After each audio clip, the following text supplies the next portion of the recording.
Good evening and welcome to the October 8th Select Board meeting. As a reminder, tonight's meeting is being recorded and it will be rebroadcast by Canton Community TV at a later date. Before we begin tonight's meeting, the Select Board wanted to acknowledge the citizens that have reached out to voice their concerns over the behavior of members of the Police Audit Committee, as well as members of the public. Per the special town meeting article that was approved by the voters, the Select Board does not have any oversight over this committee, and we are not able to remove any members of this committee. Instead, the Select Board implores the public and this committee to be respectful of each other and work together to complete the steps necessary to start this audit. We are at the home stretch, so let's just finish. All right. Next, we will go to Mr. Conley. You didn't have any announcements, did you, sir? I just have one, if I could, Mr. Chairman. I forgot to remind you. Yep. I just want to have Linda Friel, who worked for the Council of Aging and the now the Health and Human Services. She lost her daughter at 64 years old from cancer, and John Friel, her stepfather, served the school committee and the Council of Aging, and also the veterans.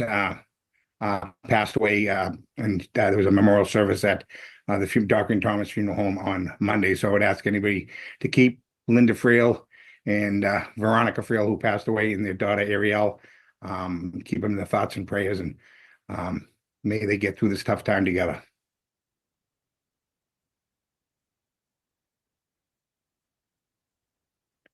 Thank you, board members, and thank you, Mr. Chairman. Thank you, Mr. Conley. All right, so first item is our public comment period. So as a reminder, the public comment portion of the meeting is an opportunity to listen to residents' feedback and concerns. But the public comment portion of the meeting is not meant to be a question and answer format. There will be no response to any public comment when presented. The public comment portion of the meeting is limited to 15 minutes total and up to 3 minutes per speaker. You will be called on in the order that you had your hand raised, but a reminder, you need to have a valid first and last name listed. I will not call on members who have inappropriate name or just one name like mom's iPhone. When you are called on, please state your name and what town you are calling from. Anyone who does not wish to speak or who is unable to speak due to the time limit may submit their comments in writing for the board's review and consideration. So it's 7:03. Why don't we start the public comment? So the first name I see is Brenda Sweeney.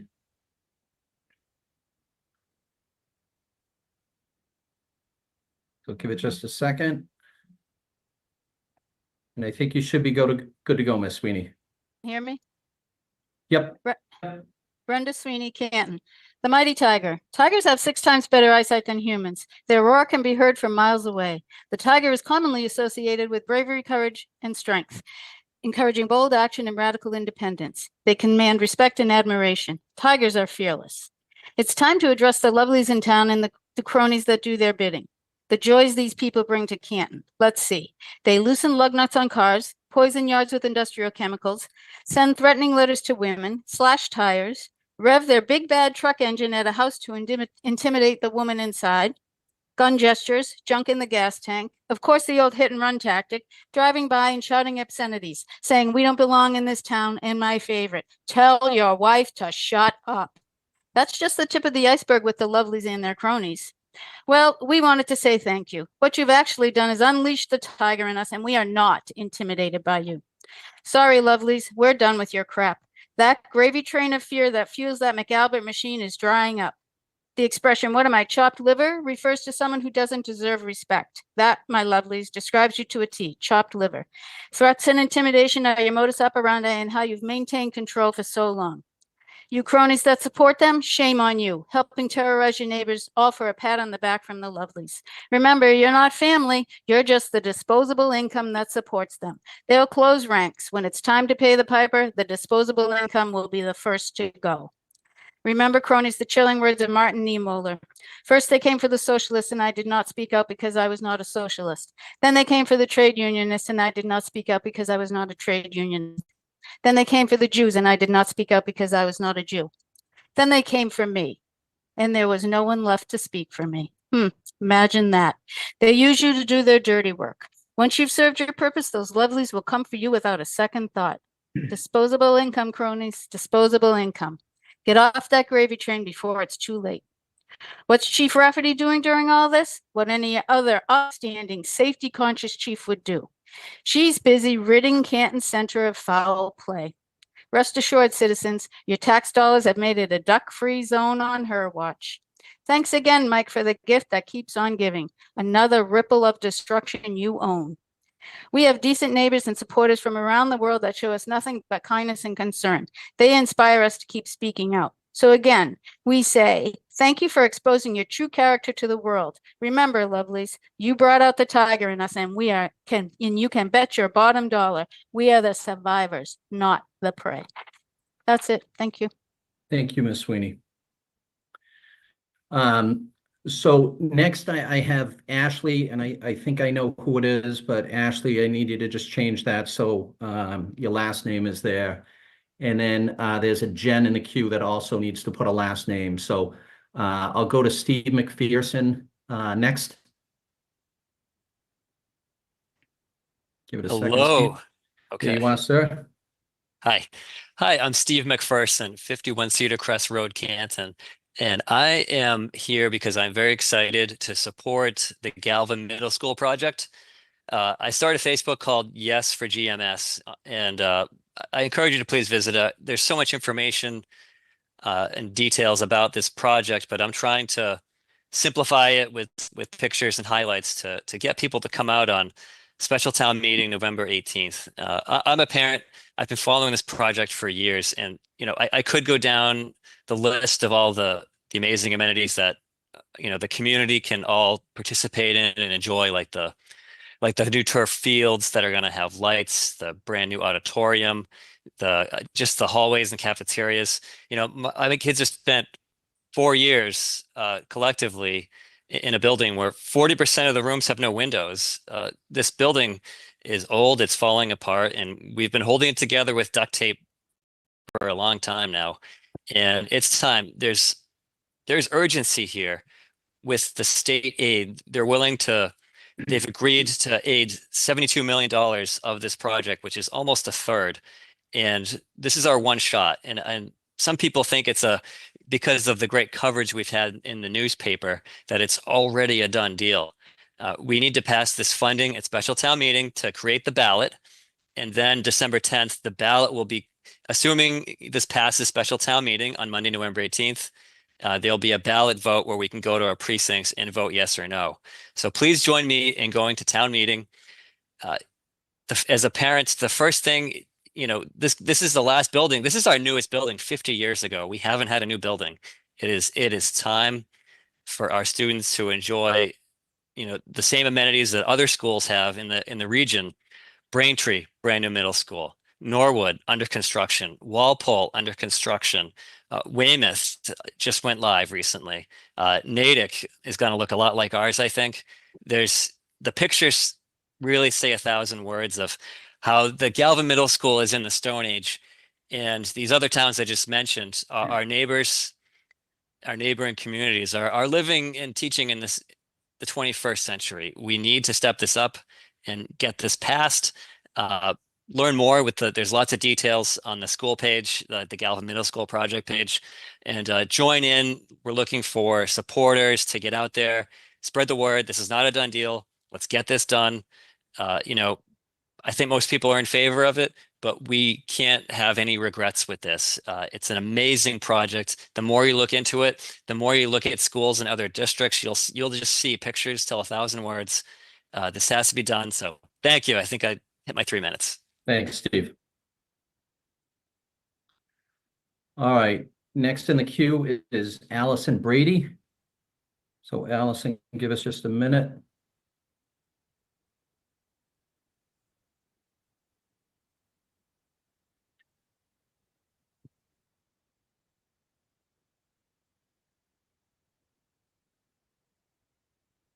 Allison, I assume that you're getting a request to unmute from our IT person, so you need to accept that. Oh, There I you got are. it. Thank you so much. Perfect.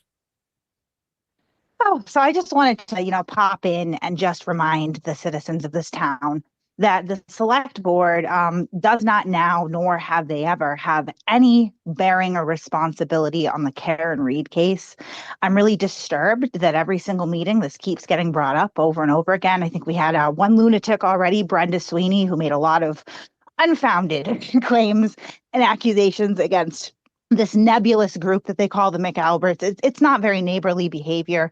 It doesn't make the community look good. We want a community that's cohesive, that supports each other, not that engages in this constant harassment and derailing of town issues and town works here, right? We're having these select board meetings to run the town, make sure that things are happening. Mr. McPherson came in and had a legitimate topic to discuss in the middle school. That's the sort of stuff that the select board deals with, not a murder case that has nothing to do with the town that's with the courts right now and the state police. So I'm just really, concerned about all these people that seem to want to come in and derail these processes, as well as just continue to harass their neighbors and fellow community members and members of the select board as well. I think you guys are doing a great job with all this adversity that's thrown this way. And I mean, if people have problems with their police or the case, there's other ways to redress it than to continue to derail town meetings and town events. So that's all I wanted to say. It's just really disappointing to see that people continue to do this. It's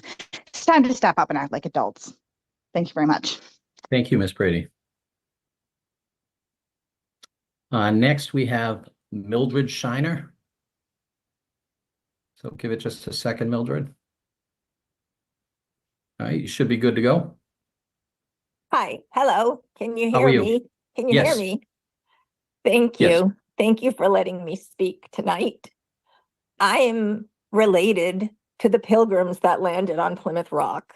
So my roots, like Kristen Anderson's, run deep. I wanted to discuss Dennis Sweeney's behavior at the town audit meeting last night. My son put it on the TV for me, and Dennis Sweeney was screaming about the way women are treated in Canton. Today, my son showed me comments that Dennis Sweeney made, and I am stunned. They were on social media for the world to see. Mr. Sweeney called a sitting judge the C word, and he called John O'Keefe's lovely mother, Peggy O'Keefe, a woman who has lost 2 children. Well, Dennis Sweeney called her a maggot.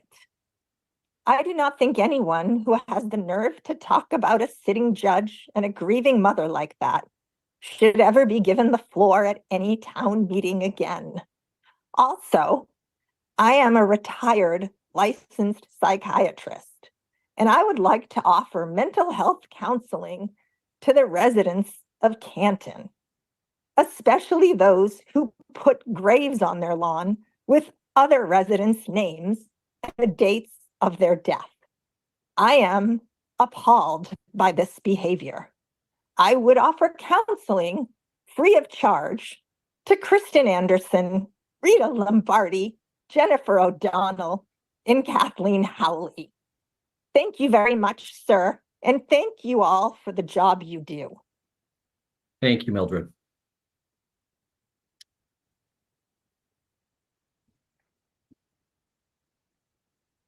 All right, next we have Rita Lombardi.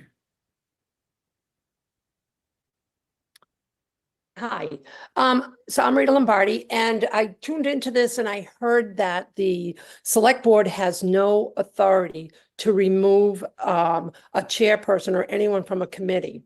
If the select board doesn't have the authority, then who does? It must be the people. The select board also had no authority, even though they do, over the police department. And we're in this situation, Mildred, Allison, and Steve, I believe your name was, because of the travesty that happened at 34 Fairview Road. So I understand that, a comment was made, murder case has nothing to do with this town. I don't know what planet you're living on, but you're certainly not living on Earth. This murder case has everything to do with this town. So please get your head out of the sand. Schools are important. Yes, they are, but make it be known I will not vote for the school addition or the school rebuilding as long as Bob McCarthy sits on that board. We do not have, what's the point of having schools and these beautiful schools like you mentioned in the next town over if we don't have safety? Safety tops and trumps the schools. We need safety first, and that is why we want the police audit. And Mildred, thank you very much for your services. And I'm sure you learned in psychiatric school where you went that you don't publicly shame people like you did Dennis and me and Kristen. And by the way, Mildred, Halloween is coming. And what Kristen Anderson did was for Halloween. And that is what she did. And the McAlberts have done a lot more. And Brenda Sweeney and Dennis Sweeney are people, they are heroes. And it's because of them that we are getting results in this town. And Bob McCarthy and Randy Scollins, who came to us from Foxborough with 6 allegations from women of misconduct, who the women can't speak because it's confidential. The settlement is confidential, but there's 6 women. He has no respect for women, neither does Bob McCarthy. And Bob McCarthy, the behavior of the September 19th meeting was appalling. I counted 44 violations, and that's just what I counted. 44 violations of ethics, of discrimination, and of Robert's rules. And I will be filing complaints this week. We saw last night, for anybody who watched the audit meeting, if you were watching the audit meeting, you would have saw that Dave Clow and Kathleen Howley ran that meeting. It is because of them that we have the results. And I want to recognize Jack Kelly. Jack Kelly is also on the board. All right. Thank you, Ms. Rita. It's great. Thank you, Ms. Lombardi. All right, we have time for one more. Melissa missed, so there are a few other people that have their hands up. I'm apologizing that we weren't able to get to you, but if you would like to, you can email the select board and we will all be able to see your comments. So, Ms. Mayor? Yes, hi, my name is Melissa Mayer. I live in Canton. I've been a longtime resident of here, and I just wanted to jump on and share how excited I am about the process of the new middle school. A new middle school is extremely important for a community because it creates a very modern and engaging environment where students can thrive academically and socially. And this middle school is old. Updated facilities often offer better technology, more resources, and improved spaces for activities and sports, helping students learn in a way that fits today's world. We are behind the times with this middle school. A new school can also bring a sense of pride to the community, increase property values, which is critical right now, and attract families looking for a quality education for their children. It's an investment in the future of this town. And I just want to make sure that folks that are listening understand that you need to come out on 11/18 and you need to get a yes vote so we can get the middle school on the ballot for the December meeting. And that's all I really had to say. So thank you very much. All right. Thank you, Ms. Mayor. All right, that takes care of the public comment portion of tonight's meeting. And now we will go to the regular agenda. Mr. Albert? All right, first up, we have the planning department's request for support from the select board, the CPA application to fund open space plan update, and TJ Torres is going to be here to talk on this. TJ? Yeah. Thank you, Mr. Chair, Mr. Clerk. TJ Torres, Town Planner, here tonight to ask for the Select Board support in the Planning Department's application to the Community Preservation Act, asking for funds to update the Open Space and Recreation Plan, also in conjunction with the Conservation and Recreation Departments. We're asking for $100,000. What is an Open Space and Recreation Plan, also known as an OSRP? It's a mini master plan focused on parks, conservation, and any other town-owned public open spaces, or not just town-owned, but any kind of public open spaces. There's some private conservation properties, state-owned as well. It's good for 7 years, and our current plan expires in 2026, which is why we're making the request in this funding cycle to line up with a new one being completed in time for the current one to end. Why update an OSRP? Well, first of all, it helps us remain eligible for state grants for parks and conservation, such as the grant that funded the Earl Newhouse waterfront a few years ago. But also it's an opportunity for public engagement and renewed public discussion on what the town's open space priorities should be. And so the letter, I think, is provided in your packet, and we're hoping to get the select board support for the application, and I'm free to take any questions. All right. Any questions for our town planner? TJ, so I know you mentioned conservation and Parks and Rec. Is this like a joint application between all of you? It's under the planning department since it's a planning study. I'll be taking the lead on it, but it's, I have quarterly check-ins with Regan and Conservation, Tyler and Recreation, and they will, be active participants as well. Okay. Typically the applications that go in front of that committee, if they have more stakeholders, they tend to do a little better. Mhm. So, all right. Any other questions for Mr. Torres? All right, if not, Mr. Albert, All right, so next up we have, is there a motion for that? no, I think that, there's no motion. Okay, Mr. Chair, you can make a motion You, all right, so, to provide a letter of support for that application. all right, so I make a motion that the select board support the application for the planning board to fund the open space plan update. second. I second. All right, motion has been made and seconded. All those in favor, please say aye. Aye. Aye. Aye, and we'll do a roll call vote. Mr. Conley, Yes, sir. Mr. Albert, Yes. Mr. McCourt, Yes. Ms. Boyden, Yes. and the chair as well, 5-0. Thank you. All right, thank you, TJ. TJ. All right, next up is to consider the request from the First Parish Unitarian Universalist Church regarding the details of exterior work on the roof according to preservation restriction agreement for 1508 Washington Street. Charlie Duty and Kitty McGregor are both here and going to speak on that. All right, I'm going to yield to Kitty, so Okay. she can discuss what the plans are for the church, but just briefly, there's a preservation restriction with the church because of its historical significance. And anytime you make a change to a building with that type of preservation restriction, the board would need to approve that. So I will cede to Kitty to explain what they're doing. all right, Kitty, you're on mute. There you are. Okay, I serve as the president of the congregation, and I've been involved with the preservation restriction agreement from its founding. And some of you may remember that we applied for and got a grant to restore our beautiful spire on top of our steeple. I think that was in 2016. So now we're at a situation that the roof of the sanctuary portion is in dire need of a new roof. And it occurred to me, even though many others didn't even remember that we had a restriction, but we do in fact, and we honor it, and we're very grateful for the town to have gone into this agreement with us. But the roof is, as best I can determine, about 25 years old.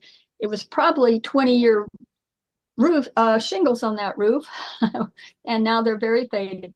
They're falling off the roof and they must be replaced, and we're funding that ourselves, of course.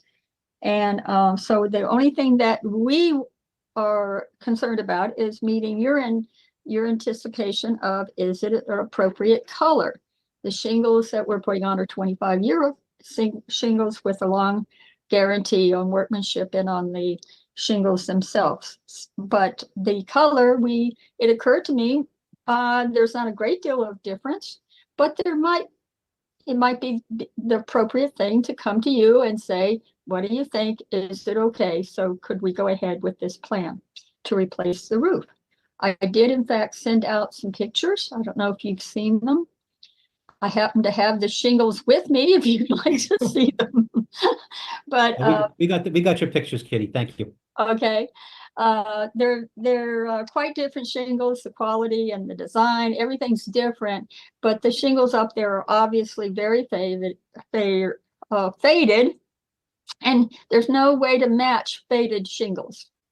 It can't be done. So we sent you an example of what we're proposing. The new color is called pewter wood. Strange name, but that's what they call it. So we're just here to say that we're honoring our agreement to get your approval for these shingles. Okay, It's Any pretty questions? straightforward. yeah. Not very complicated, just thought we should do the right thing and come to you and get that approval. Perfect, thank you. Do we have any questions for Ms. McGregor? All right, and then Charlie, this doesn't need to get run by historical or zoning or anything like that, right? No, it does not. Okay. All right, if there are no other questions or comments, Mr. Albert? Yep, I move that the board approve the request for the First Parish Unitarian Universalist regarding the details of exterior work of the roof according to the Preservation Restriction Agreement for 1508 Washington Street. Second. Motion has been made and seconded. All those in favor, please say aye. Aye. Aye. What's that, Ms. Wonderful, thank you. Yeah, we got to take a roll call vote just to make it official, but you Okay. don't need to be here for it if you don't want to be. No, I'm having fun. This is All great. right. Ms. Boyden, Yes. Mr. McCourt, Yes. Mr. Conley, Yes. Mr. Albert, Yes, and the chair as well, 5-0. Good luck, Ms. McGregor. good luck. Thank you. Good luck. Thank you. Bye. All right, next, Mr. Albert. All right, so next up is to consider the approval of the increase to the ambulance transport rates. And Mr. Duty's here to speak on that. Yes, so the fire chief has requested board approve an increase to the ambulance transport rates. This is something that the fire department looks at, every few years to make sure that we are still in line with our neighboring communities as far as the charges incurred for ambulance transport. So the fire chief did a survey of area communities and found that Canton right now is lower than most as far as the ambulance rates, and has asked to get into the average amongst our neighboring communities. So I think it's important for folks to realize that the ambulance revenue that is generated goes to the town, obviously, and those funds are used to offset the operational costs to the town. So the money that's generated is important to fund departments and to continue to be able to provide quality services to the town. So that is the reason why the increases has been asked for. The increase would affect patients with private pay insurance only. Medicare and Medicaid have a set rate, so it doesn't matter what you charge. It is what it is from Medicare and Medicaid. So it'll be for private pay patients only. Good. Any questions for our former fire chief? Yes, Mr. Chairman, Please. through you to the town administrator. When would this take effect, Mr. Duty? It would take effect upon your approval. Okay, thank you. If there's a concern with that, we can certainly ask the fire chief to pick a different implementation date if you so desire. No, I agree with it. Most of it's covered by insurance anyhow. It won't affect Medicare to Medicare, as you said.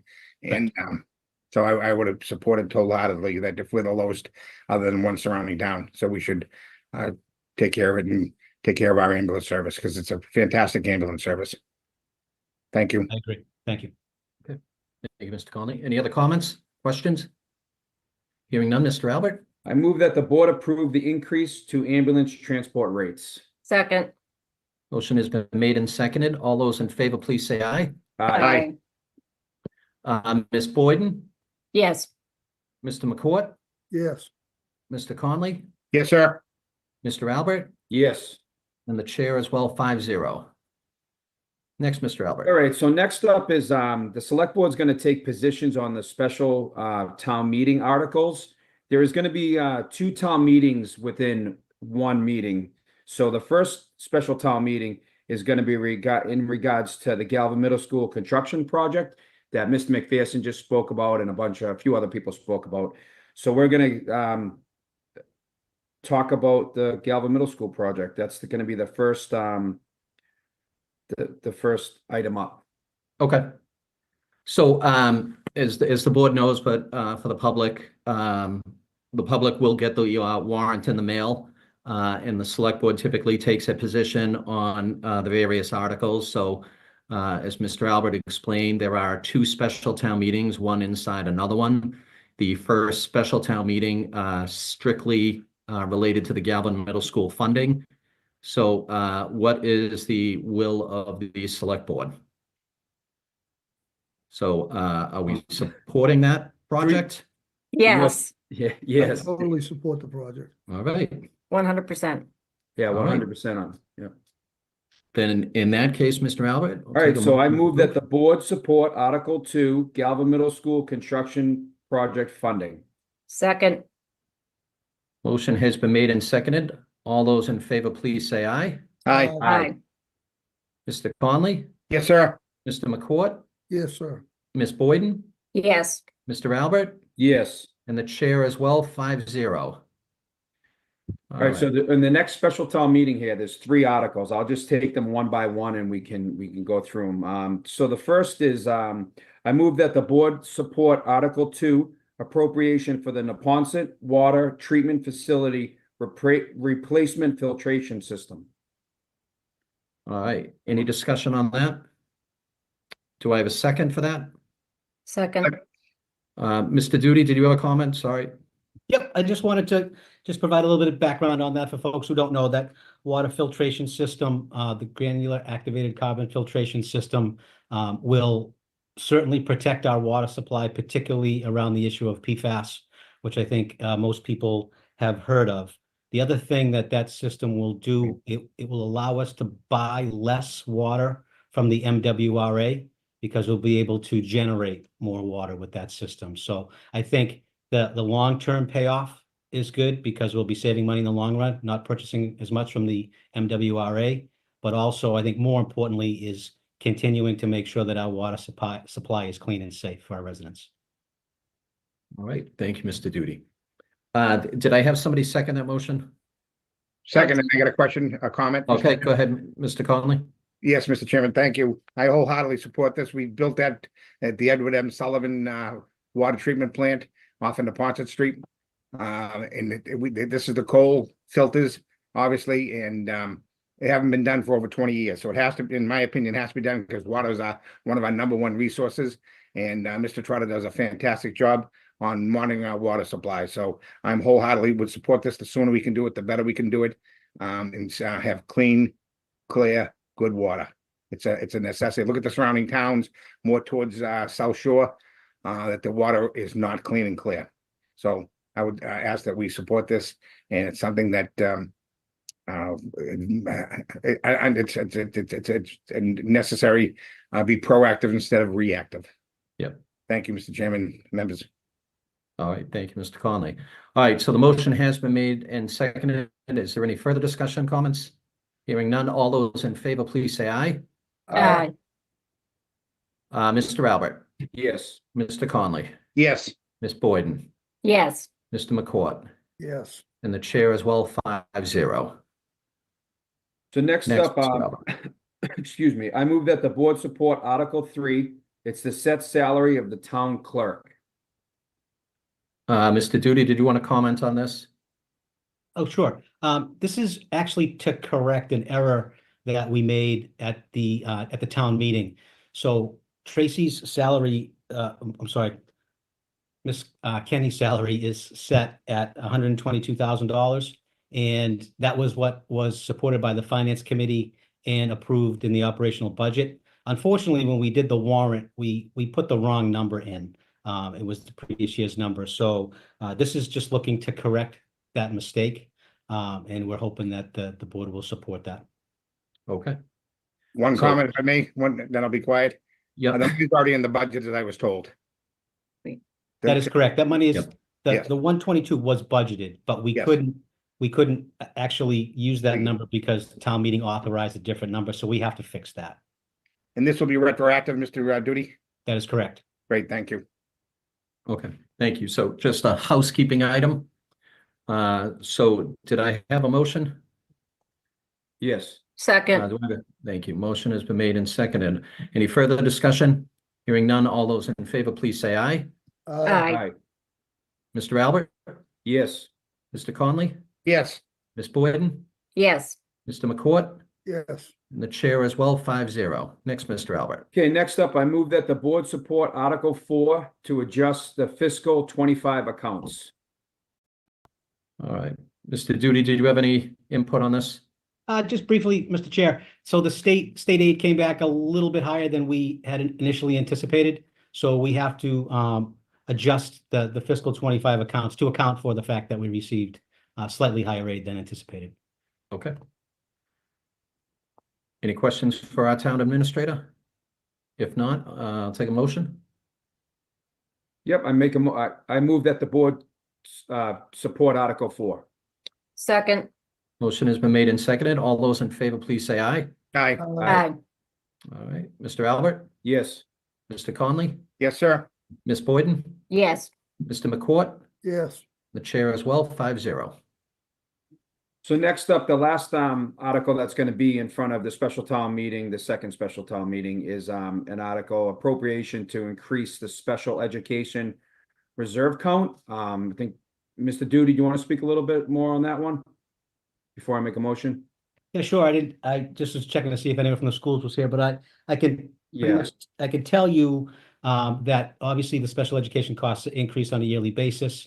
That number this year that the school needs to provide those services is $1.6 million that they're looking for us to transfer.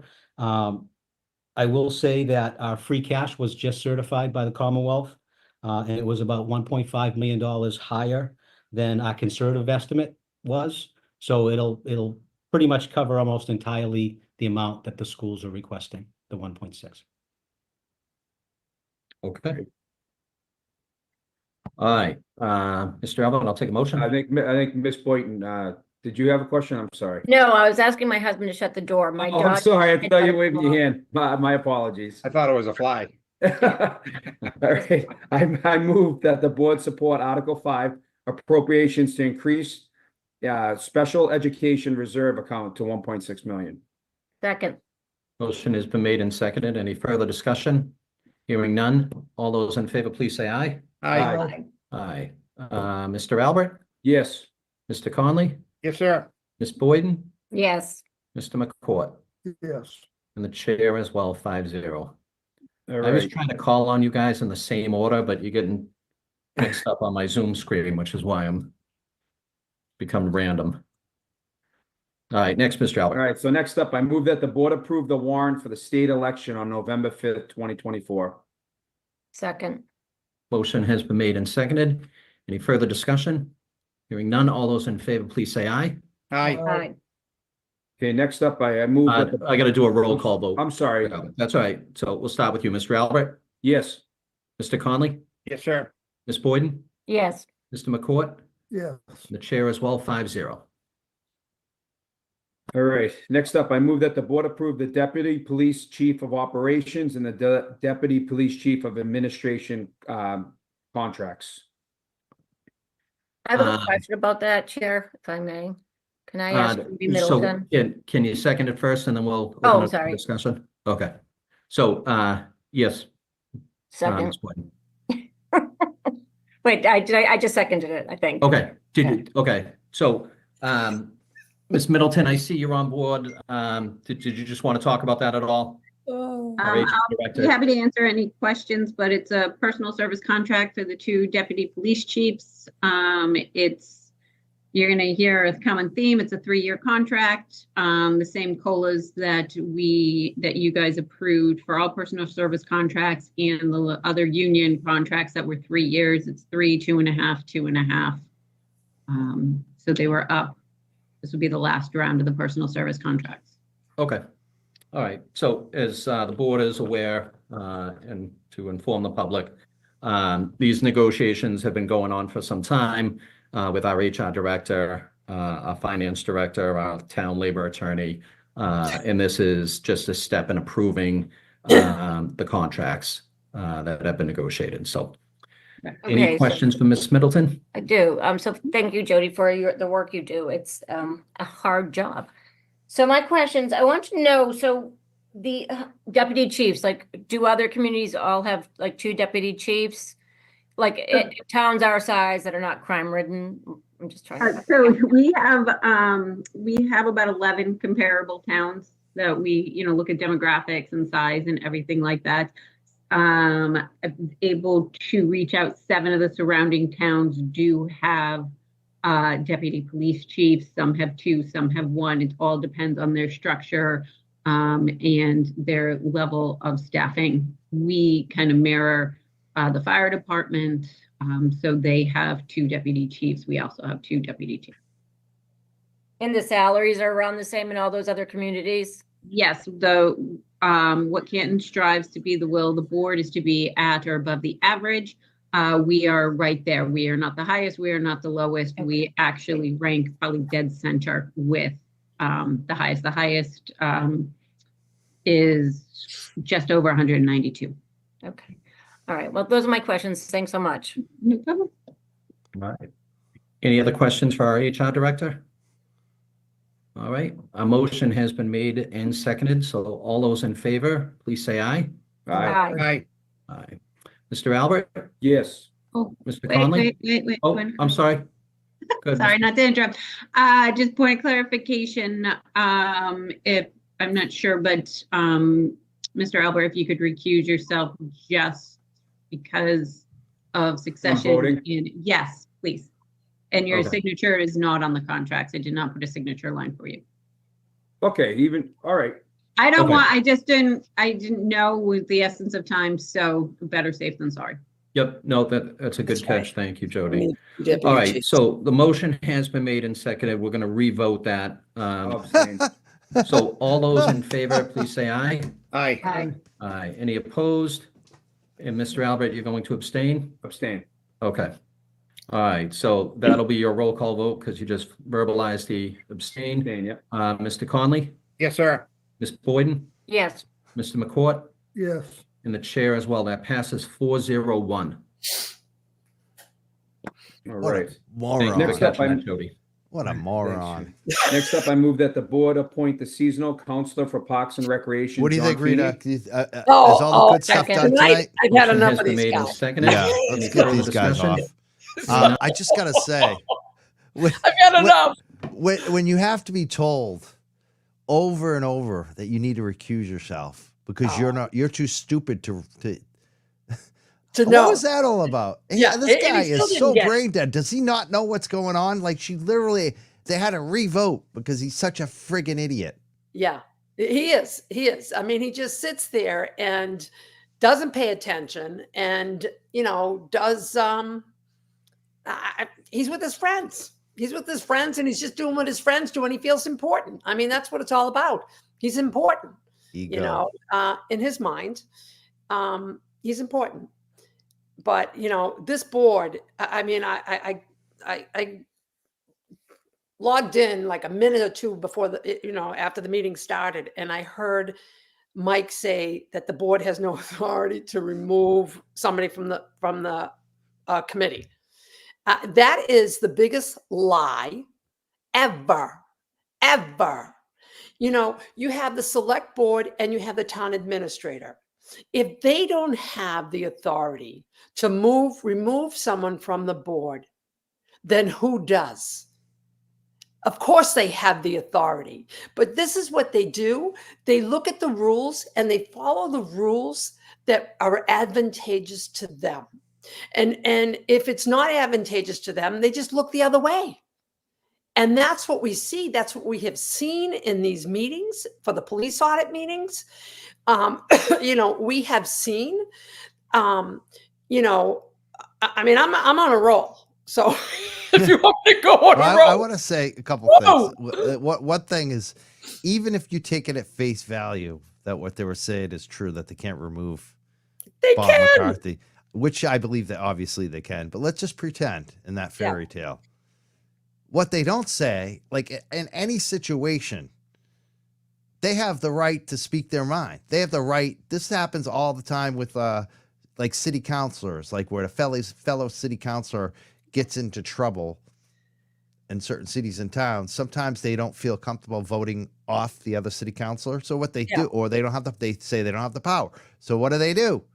They ask them to resign. They all have a vote and say, hey, you know, like they could lobby and say, dude, you need to step down. They could put the political pressure on this guy and say, hey, they could make a statement and say, hey, this is out of control. You're not doing a good job. But they don't even do that. They're just so full of shit. You're so full of shit, Mike Laughlin. Absolutely. And let me just say this, you know, it wasn't that long ago where Kathleen posted something, Neanderthal or whatever. Neanderthal. Yeah. Yeah. I don't even know how to say the word. You know, it's just Neanderthal. Whatever. It's one of my favorite words, actually. It's a great word. Uncivilized. It means uncivilized, uncouth.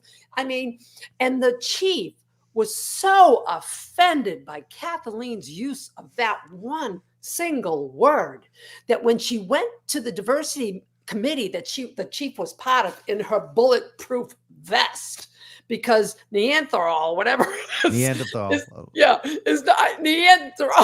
I'll get that word. Say Neanderthal. Neanderthal. There you go.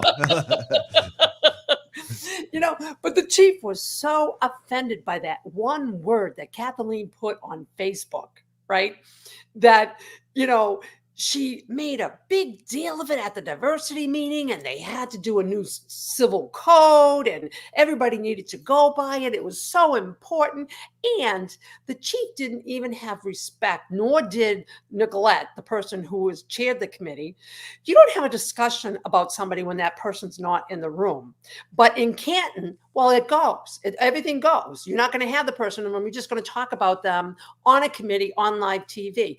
Well, she made such an issue about that. How about the September 19th-ish meeting? I'll pause 1 second. Because you're on a great point. I want to get back to what you're saying, September 19th. But it goes back to the point that I was just making. Rafferty didn't have the power to get Kathleen off that diversity, equity, inclusion committee. But in the end, she forced Kathleen to step down from that because of the bullshit that.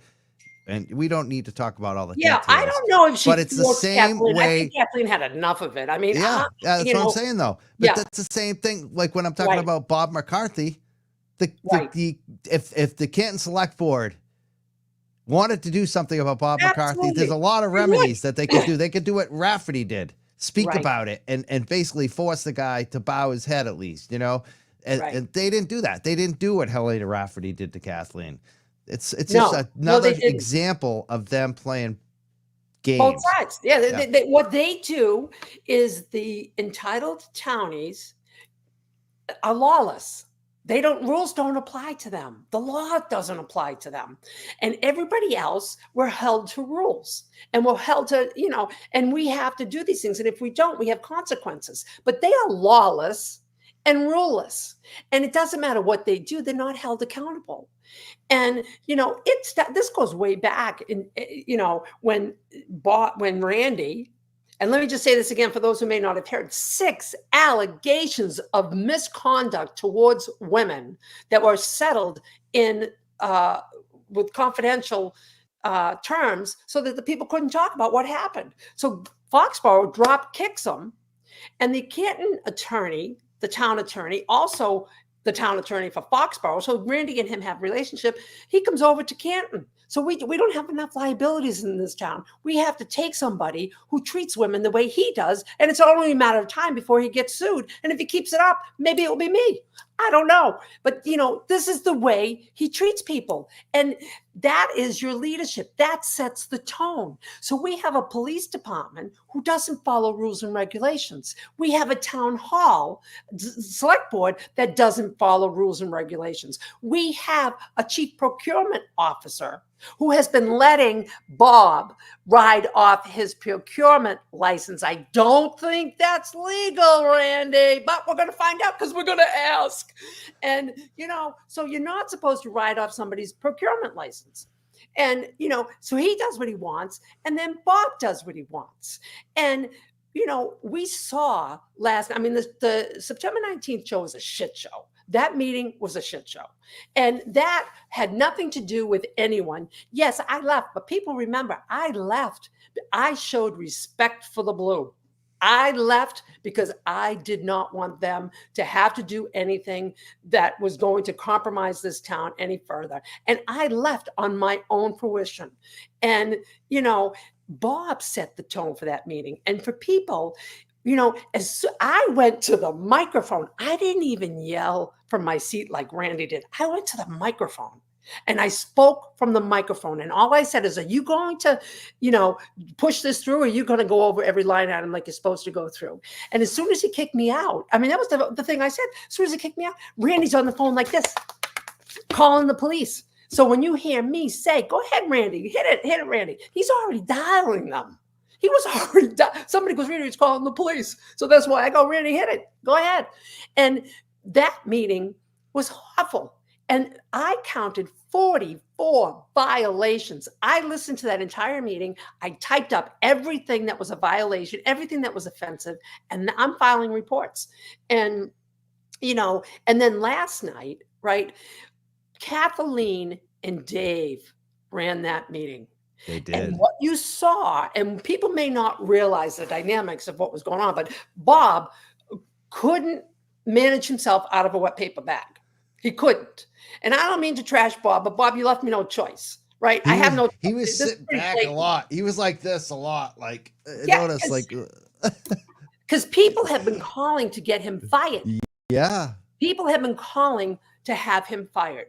And, of course, they're saying they can't fire him. Of course they can. But what that means is they got to take care of Randy Scollins. Don't worry, guys. We're going to help Randy along. We're going to help Randy. We're going to expose you, Randy. And you make it real easy for us, buddy, old boy. So, I mean, I hate to say it, but I am riled up. It ticked me off when they said they had no authority to do that. But then last night in the meeting, we saw there are procurement rules, and Dave and Kathleen got themselves up to speed on the procurement rules, because this is new for us, right? I mean, Dave maybe has done it. I don't know. They got really educated on what they needed to know, and they were ready. They went into that meeting prepared, and they were ready for Bob. And Bob, who's the chair of the meeting, wasn't ready for them. He thought that they were going to do the same kind of lame job he did on ranking. And the procurement book says that you have to follow certain criteria. There are 7 points of criteria. And people who have been on job interviews, in the last few years, you see it. You get interviewed and they're asking you questions and they're putting down scores for you. It's the same way when you're buying something for $200,000. And so it said the procedure was you're to rank them by the 7 criteria. Bob didn't want to do that. Bob just wanted to go, well, this is my favorite and this is my least favorite. And he wanted to go 1 through 5. That's not how you do it. That's not sound. And Bob, and then a woman from the audience who has 39 years experience. Thank you, whoever you were. That was amazing. Coming to our meeting. That was frigging amazing. Oh. She put Bob in his place. To see a woman do that, that was Yes. frigging amazing. Whoever that lady is, she's amazing. Yeah. I want to kiss her. I want hugs to that woman. And thank you for taking your time out to help us, because that's the beauty of this. People are watching this, Mike, thanks to you and so many other people, and they're reaching out to us and they're helping us. And that is the beautiful thing about this. So even though we're being treated the way we're treated, we see the best of people because they're coming forward to help us. And what Dave and Kathleen showed everybody last night, and I am so proud of them, they showed everybody, this is how you have a professional meeting. This is how you follow the rules. This is how you show respect for people. This is how you put out the facts. And Bob didn't know what to do with it. And check this out. They had to rank the top company. The top company ended up getting 93 versus the next one with 65. And I think the next one with 65 might have been the one Bob. I really don't know which one Bob wanted. I think that might have been it. But Bob, this is what people need to be aware of. So the rules, you had to rate them unacceptable, acceptable, maybe somewhat acceptable, acceptable, and highly advantageous. Advantageous is the word, right? And so it says something to the effect like, do they have 5 or more years experience in project management or in audits, right? And this company, 5 Stones, did. I think they had like 30 years, right? 5. So it's a simple question. If they met the criteria, then the score was highly advantageous. That's just what it was. It's like, look, if you're in school, if you get 90 to 100, you get an A, right? Pretty easy, but not for Bob. So it said they fit into the highly advantageous category. Bob refused to mark them highly advantageous. And to Jack Kelly's credit, he was the first one to speak up and agree with Kathleen and Dave. And then Muse did as well. And so you have 3 people that say highly advantageous. It's like, hey, I scored a 95. That's an A. And Bob goes, still a B to me. Still a B to me. Yeah. And so what he did was he ignored the rules, looked the other way, as Alan Jackson said. Look the other way. I don't want that's not what I want to rate these people. So I'm going to pretend I don't see those rules. Nope, they're advantageous to me. And that's what he did. And he did that multiple times. Yeah. And it was so obvious. And I think even that woman for 39, she caught it. I mean, we're all catching it. Yeah, I was watching it too. Cause like you'd see, Dave would give, I think, a score of like 3 and Bob would give 0. And it'd be like, what the, there's a disconnect here. Like this is obviously effed up. And I predicted that Jack Kelly, that guy, I felt like he was better than the other 3. Like, oh, the best 100%. Out of the 3. 100%. I don't think we should lump them all together and always think that they're all are the same, even though they're obviously in a clique, but I think he's much more fair. Oh, I really like Jack. I really he should be running the meetings. I would love you know what? Well, I don't know, I think the audit committee's over, but if it continues at all, there should be a mutiny and they should try to make Jack Kelly. The three of them should try to. Well, I think it should be Dave. I mean, Dave hands down. I would love Dave, but they're never going to vote for Dave. You know what I'm saying? Like you got to get 3 votes. I think they will. Oh no!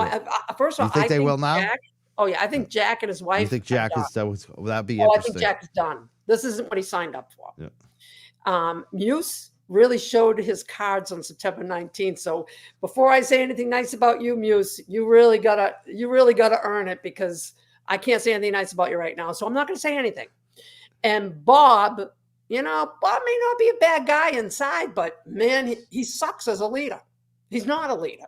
In this situation, he has not shown any strength at all. No. And here's another thing, right? So it's very simple.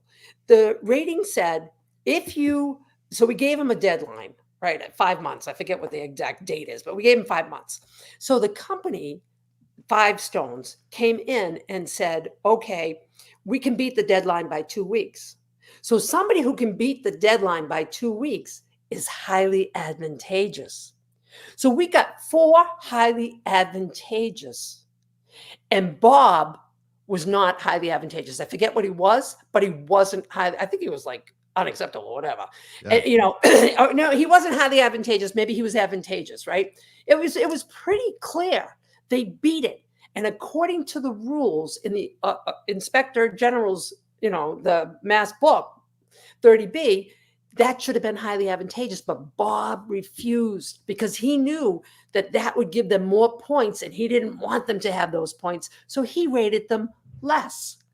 And, and then on the flip side, the company that bid 1.5 million, I don't know what planet they're on, they said that they were going to be a week late.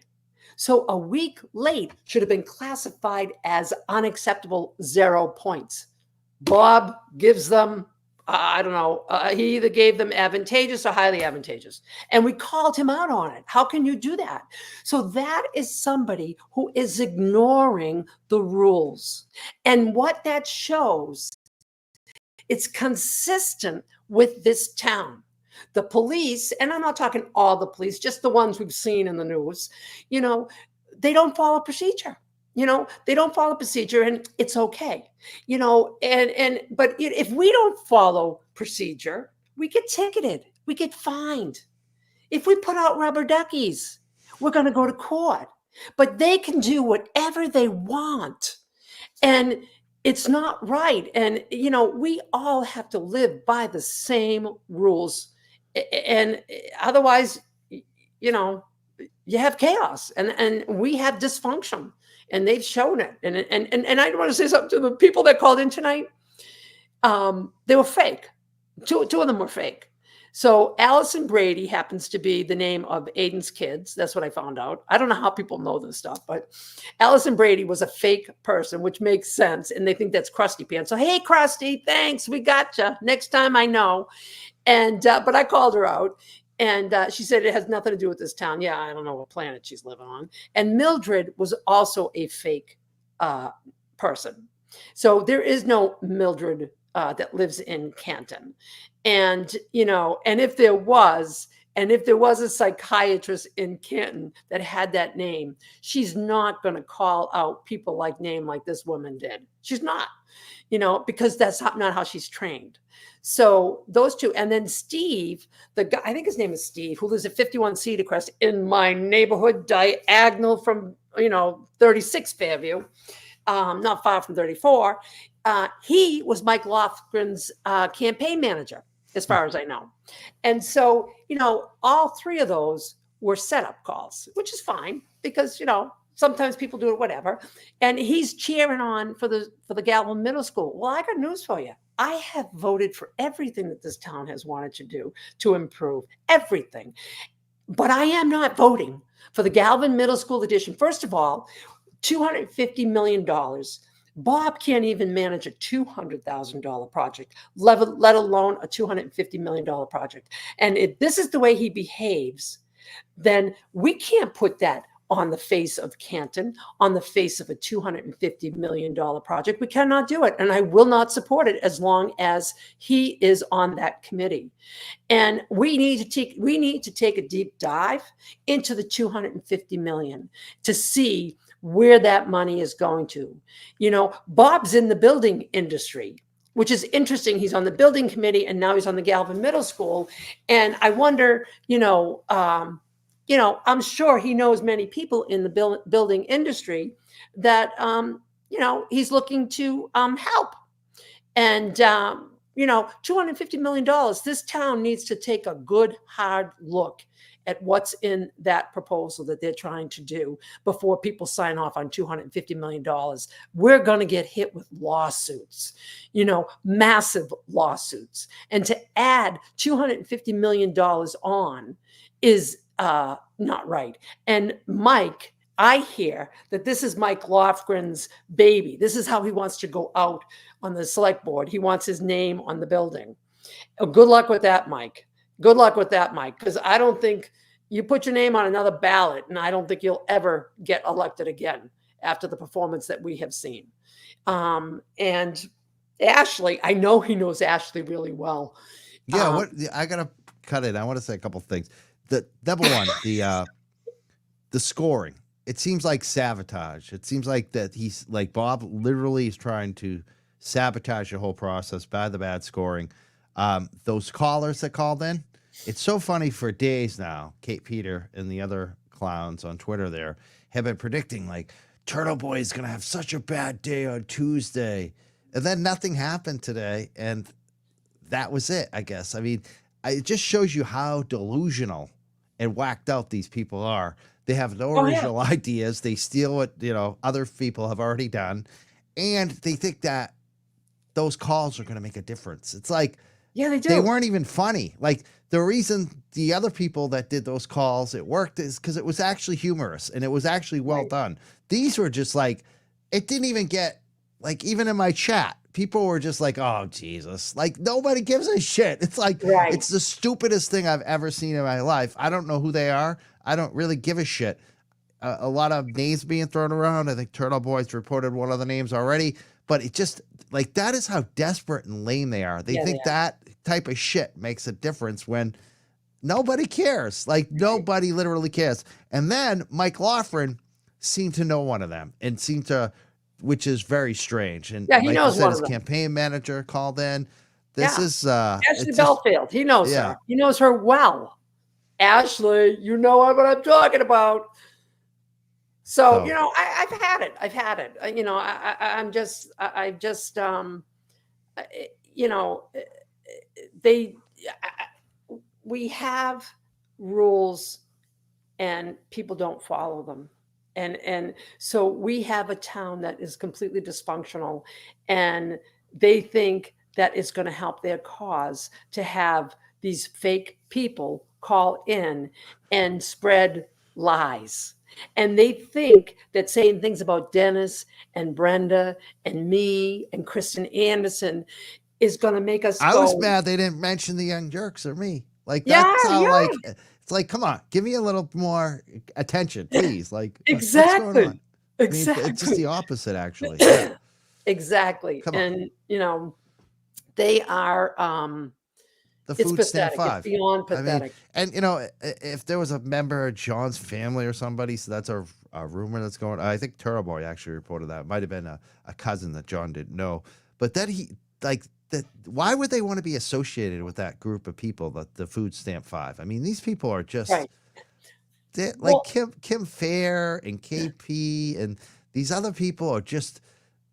I don't know. I think they turn more people off. Like I see that their little clique has just they do. dissolved. And They're all fighting each other because they all know that there's a core group of really ratchet people. They're really not good people. No, they're not. And I think, and what I heard and what makes sense to me is the food stamp 5 have trouble with the law. Yeah. So Michael They Morris have trouble with everything. They have trouble Right. with landlords. They have trouble with mama, daddy, kids. They got trouble with parents. They got trouble. Like, I think that everywhere they go, they have trouble. Like, that's Yeah. it, right? Yeah. They're chaotic people. Yes. Yes. You know, and they're just, you know, so I think, and I heard it and I believe it, that, you know, Michael Morrissey, oh, yeah, we'll reduce your sentence. We'll let you get off on this. We'll let you get off. Just go out there and make a scene. Go ahead, feed these lies to people. And these women are so compromised intellectually that they just do it. And, you know, they just do it and they don't have anything. But I'm going to tell you, you know, people know the truth. People know the truth. And I think Aiden said not too long ago that the Netflix documentary that they were doing, they're trying to switch. Now, I don't know how true that is, but I'm going to tell you one thing. I gave it to them straight. When I talked to them, I gave it to them straight. And there was no doubt when they left my house in my mind. You know, when you know the truth, you know the truth. And when you speak the truth stands on its own. And they know I spoke the truth and I backed it up with receipts. And so to hear Aiden say that he thinks they're trying to sell it or whatever, I don't know how it works in that industry, but that's why when we first didn't want to speak to them, because we said, hey, it's what's her name? The chick from Boston Magazine, Gretchen Voss. We didn't want to speak to her. And then She's another one. I've another got one. documentation that they all cooperate. You know, there's like 5 or 6 of them. You name some, you just mentioned some of them need deals. Other people just want their ego stroked. Others like Gretchen Voss and Coffin Daffer, they just want access. They just want access with the DA because they know they're not going to get any access with Karen Reed. So what do they Right. have? They have the DA. Right. And she set up a scene the second to last day. She set up a scene and I let them know. I saw Gretchen go. I saw the whole thing go Gretchen down. Voss is an operator. You She's know, an operator. like, I said, I there's saw a the whole reason thing go why I down. always post pictures of her with the Mass State Police when 'cause Yeah. she's always talking to them. So yeah. Yep. She is, she sold a bill of goods, I think, to Sandpaper. And, you know, so Gretchen, I told the truth. So Gretchen, if you're supposed to get any money for that, I don't think so. Because the story that you wanted them to tell is not the story I told. And my story is way more believable than yours. So good luck, Gretchen. I saw her that day, the second to last day. She went down. She went by where we were, by the truck where the food was. She got on her phone. She texted. As soon as she texted, the 5 food stamp chicks come running down with their megaphone, dirty hair and everything, trying to get a rise out of us. But Gretchen, you failed because you didn't get a rise out of us. You did get me upset because you're messing with my team, but you didn't get what you wanted. So, put that in your pipe and They smoke look it. crazy too. That KP looks insane. She's like got the arm out. I'm like, what are you walking like like I'm not gonna say the word tonight. Gretchen? No, the KP lady. Oh, KP. The way she's marching with yes. her arm out, it's like she's just so weird. She's such a weird person. Right. Look, I don't know her and I don't like to trash know on her people, either, but but sometimes everything I people see. just leave you no choice. And There's something up. yeah, when someone's messing with you, you mess back. And Yeah, that's what I say. Tit for tat. You wanted to mess with me, KP, so I've been messing with you back, and I've actually enjoyed it quite a bit. I gotta say, I just tested again positive for COVID. Oh, you have COVID? Yeah, it sucks. Oh, so I'm definitely not doing a show tomorrow night. I'm supposed to do something Thursday night with Kathleen, which should be huge at 7 p.m. It's I'm still huge. gonna try Everybody to do that. tune in. Tune in. Kathleen's the bomb. Kathleen, 7 p.m. Yes, and Dave too. You got to have Dave at some point. Kathleen, the bomb. Dave and Kathleen commanded that meeting. That is what happened. They definitely did. Bob knew he was over his head. If Bob tried to chair that meeting last night like he was supposed to, it would have been a disaster. Bob knew. So I'm going to say, I don't know, to his credit, I don't know if it's his credit or not. Bob knew it was time to turn the reins over to Dave because he couldn't do what Dave did. And that's what happened in that meeting last night. And that's why that meeting was a success last night. And Kathleen and Dave worked diligently to research those companies, to do their job, to be prepared to discuss it. And they were ready to discuss. And of the other 3, the only one who did any kind of research, in my opinion, is Jack Kelly. Bob knew who he wanted, and that was the end of that. And Muse, I don't know about Muse, but I do know that I do like Jack Kelly. I do respect Jack Kelly, and I am grateful he was on the committee. So, and I feel I need to say that because we were all like, oh, the 3 of them, I've been noticing. I noticed that last meeting when there was a big, huff that he looked over at Kathleen and Dave, and I could tell he wasn't comfortable with what was going on. And I hope he, if I don't know what's going to happen from here in terms of meetings, but I hope he continues that. I hope he comes over to the good side, If I screw up at all, I'm going to blame it on COVID. Tonight. Oh, yeah, that's I've okay. had a couple off nights, and now I know why. I'm like, it's funny. I was on I changed my email or whatever for a bank, and they called me up and they're like, "What's your secret bank?" And they asked me a very simple question that I was just like, I couldn't remember my own dog's name for a second. I was like, "What? Am I getting Alzheimer's?" Yes, it happens. And then today to me. I'm getting sick, and then I was like, "Holy shit, it's probably COVID." So I definitely have a little fog going on. I definitely know it. I could already either that I'm really getting old. Maybe I'm getting dementia. No, it happens to me too, Mike. It happens to me Forget too. like basic shit. I think it's stress. I think it's everything going on. And sometimes I'll go, oh my God, I can't remember like what was said 2 seconds ago. And then it comes back to me. Yeah. But it is, I think it's just a lot going on. And sometimes it tests our memory. I'm just warning people. Yeah. I was a little edgy last night with some of the callers too. What happened last night? Oh, it was nothing. People think I got mad, but I wasn't mad. I was just standing my ground being me, but sometimes I can get a little I can be a little prickly. Oh, that's I know how I like things, you know what I mean? Yeah. Yeah, Like I said, we all I get think like people that. should know. Like, Yeah. there's a few people I let swear on the show. Well, mostly, if you're a caller, you don't be swearing them when you Yeah. call in. That's like rule. Like, if you're Turtle Boy, you can get away with it on my show. Yeah. But you're I not try Turtle Boy not when you to. call in. I You're try not to. Turtle Boy Yeah. caller. Yeah. I try not to. I don't think it's a good look. Yeah. But And look, sometimes if you, and especially for the fans, I know a lot of people who call in are huge fans. They should know that at this point. I shouldn't even have to say it. But you're growing your audience too, so we got to let the new ones know. No Yeah. swearing, When I you mean, call it's better in. if you can hear it. Yeah, when you call in or whatever. But it's just I do think I heard today that they're going to call 2 companies in. So they were just going to go and hire the company, and I would never hire anybody for $200,000 without interviewing them.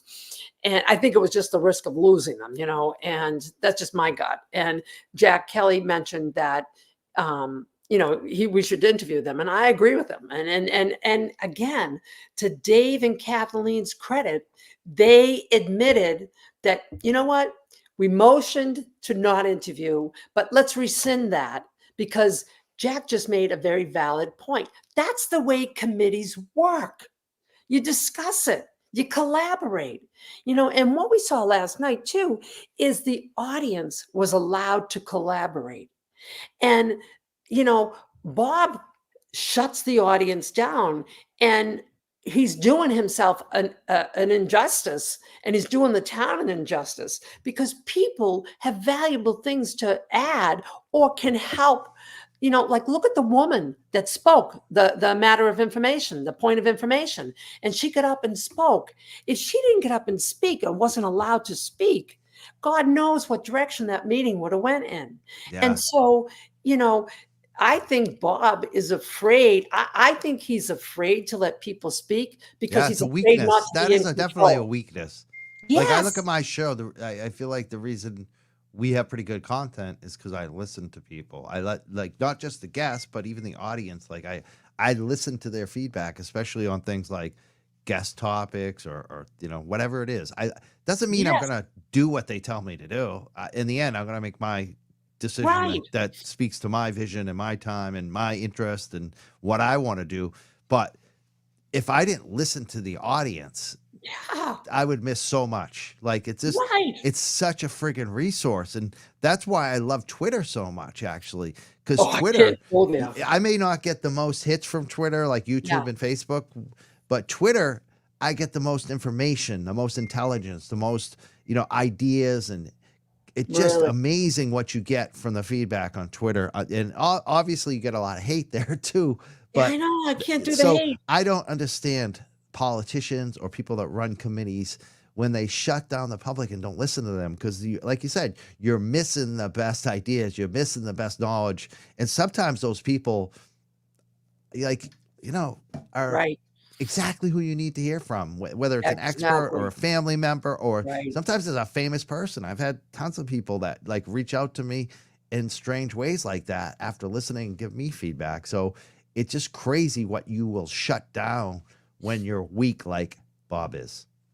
Feedback is a gift. It's a Wicked. gift. When people share feedback with you, sometimes it makes sense and sometimes it doesn't, Yeah. And I always say, if it makes sense, take it. If it doesn't, then don't do it.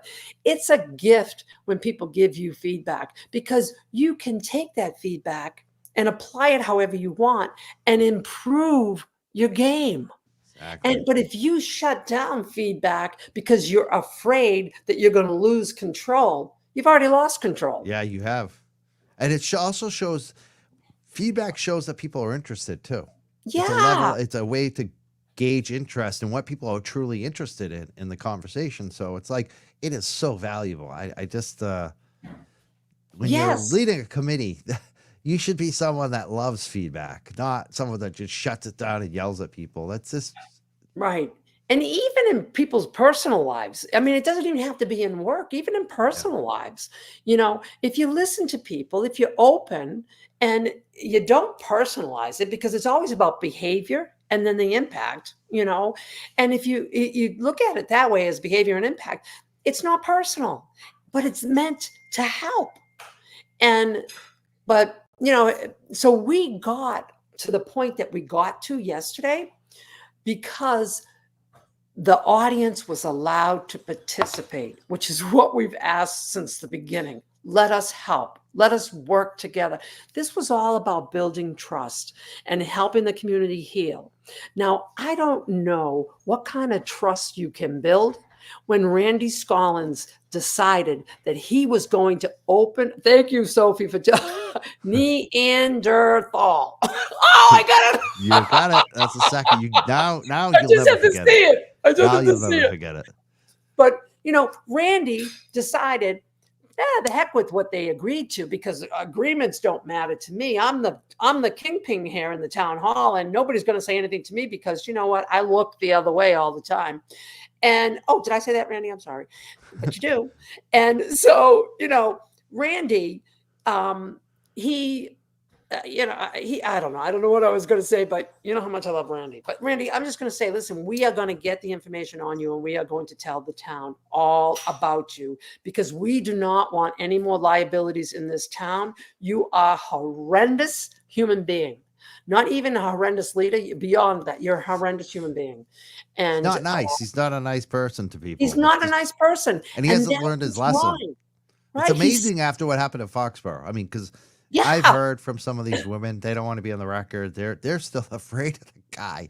Like, so, yep. You know, let's just say he is not a nice man. He's not a nice man. And he didn't learn his lesson. That's clear as day. Like, because the women in Foxborough I talked to said he's doing the same exact thing in Canton. Yeah, he does not like intelligent women. He does not. He does not like powerful women. He doesn't like uppity. Yeah. Right. Because he likes to, you know, he likes to put people down and, harass them in many different ways. Isn't that right, Randy? Yeah. And so, you know, I mean, 6 alleged lawsuits, that's quite a bit for a town. 6. And, but Canton picked him up because he's good with finance. Okay. Well, I bet you Ted Bundy was really good with stuff too, but that doesn't mean you hire him. Right. I mean, well, I like what one of the people in Foxborough said. They said there's no other employee who has so many complaints. Except for him. Like that, Randy was #1 in employee complaints in the town of Foxborough. Yeah. Nobody that was working for the town that had more fellow employee complaints as Randy. Yeah. And I hear his wife comes to his rescue on Facebook. Well, good luck with that, wifey. You know, people know the truth. And so you can try to protect him all you want. And, you know, but people know the truth. We know the truth. And Randy is going to be held accountable because he can treat, you know, he apparently he can treat people the way he wants to treat people. But we are going to hold him accountable. And my hope is that he'll be off and running to some other town or retirement soon, because this town does not need Randy Scollins. I don't care if he's good in finance. There's plenty of other people out there that are good at finance and good at people. And Randy is not good with people. So it doesn't matter how good he is with finance. All right, everybody's talking about my drink. It's not coffee. It's a turmeric green tea with honey. Oh, nice. Nice. I need it tonight. Yeah. Yeah. Someone just said, Standing Stone said, he is a dick. Randy is. He is. Randy is. Really is. He is. He's a small D. I say it's very small, tiny micro Randy's D. the exception. I mean, you don't want to say anything bad, but, you know, Randy, you know, I look at him when I was in that last police audit meeting that Randy was in, that Randy wasn't supposed to be in. He was there for one purpose only, and that was to get me thrown out. And he didn't waste a second.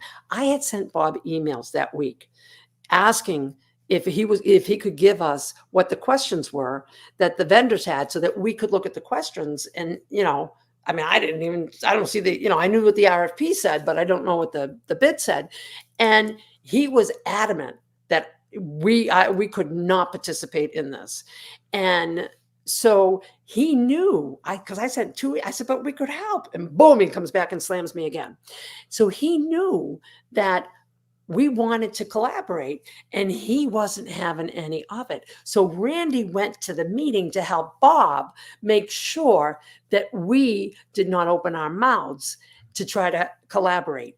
And what Randy did, before I even went to the microphone, Randy's shouting from his seat without any consequence whatsoever. So I figure if I go to the mic and speak, why not, right? I got thrown out speaking from the mic.